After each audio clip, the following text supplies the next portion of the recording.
to understand First Amendment rights, among other things, as we go forward.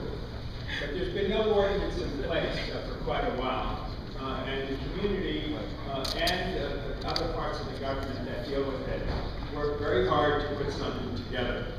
The draft of 4215 is a clear statement of what is allowed and prohibited. It is a workable framework.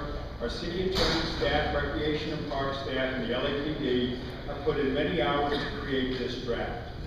This framework will provide a safe boardwalk for folks to be able to truly express themselves.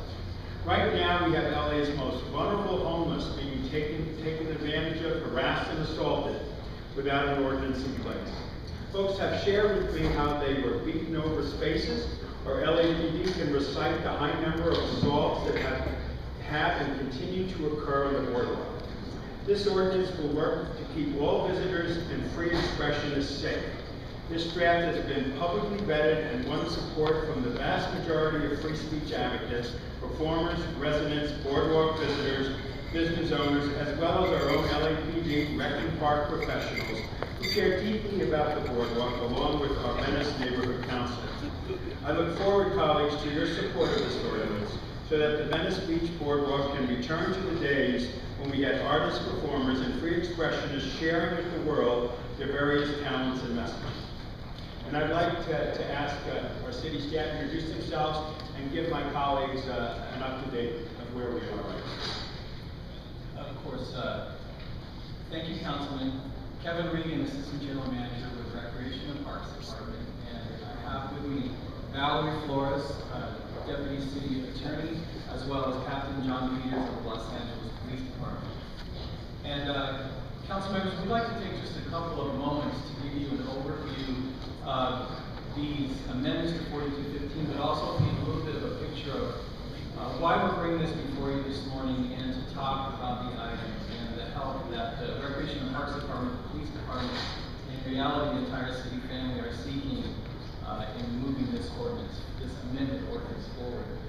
As Councilmember Rosendahl said, for many, many years, Venice Beach has been known as a free speech zone, a place that performers and artists can come and present their performance or do their art, where free speech advocates can come and have a place to speak freely about their message or their belief.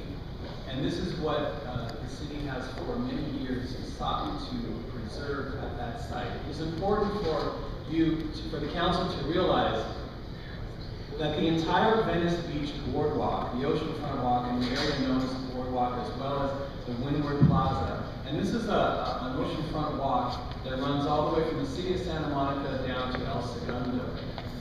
The area that we're primarily looking at in terms of where folks come out and do their art and free speech and performance is from Navy Street down to 17th Avenue in Venice.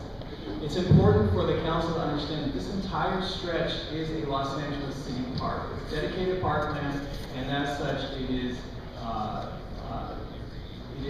applicable to all of these the city ordinance pertaining to parkland, park closures, as well as activities that can be conducted on parkland.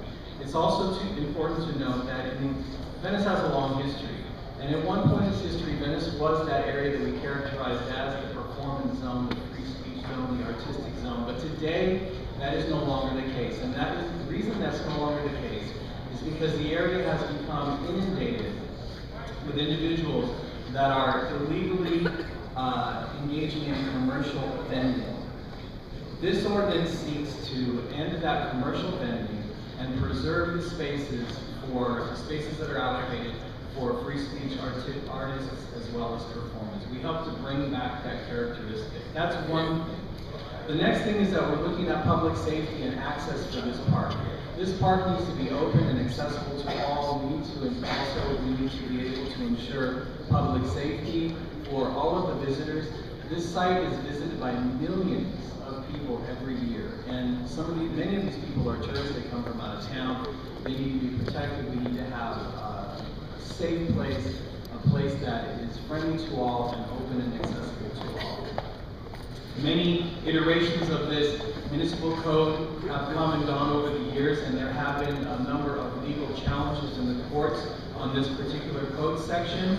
The last rendition that, just for you to know, was commonly known as space allocation system, commonly known as the lottery. There was other aspects to that particular version of 4215. Those were challenged in the court. So we've gone back, we've worked hard, and I would like to say that it's my belief that the version of 4215 that we're bringing forward to you today is one of the most well-written versions, and it's extremely well thought out. I would like to also add, so that all the council members are aware, this has had a large number of community meetings regarding this particular version. It's been vetted through the community, vetted through the Recreation and Parks Commission, vetted through numerous city staff, and vetted through council and committee. So with that, I would just like to say, this is an important ordinance for public safety. It's an important ordinance for the nature and the character of Venice Beach. It's an important ordinance for the Los Angeles Department of Recreation and Parks, for the police department, for the city, and for our community. And I would like to now just let you know that all the individuals that have worked on this have worked very hard. And particularly, I'd like to thank Valerie, Captain Peters, Mark Luna from the LAPD. They've put in countless hours. And so with that, I'd like to turn it over to any questions that you may have. And colleagues, also, I have 30 speaker cards, and since, as Mr. Dion would say, this is a revised amended one.